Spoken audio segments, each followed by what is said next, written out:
İzahlı test 19-cu sual. Choose the correct variant, düzgün variantı seçin. Modal fellərə aiddir sual. We go home immediately. Birə baxaq, we should go home immediately. Biz gərək dərhal evə gedək. Should gərək mənasını verir və to-suz işlənilmə. Bir düzdür.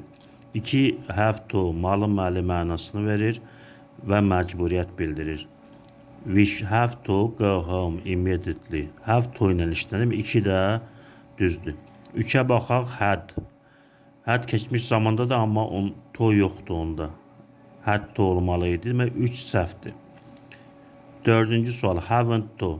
Have to'nun sual və inkar forması do, does'la işlənir. Yəni olmalı idi we doesn't have to.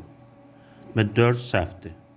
5 ought to. Ought to da gərək mənasını verir. Should'dan fərqli olaraq to ilə işlənir. We ought to go home immediately. Biz gərək dərhal evə gedək. Doğru cavab 1, 2, 5'dir. B bəndi doğru cavabdır.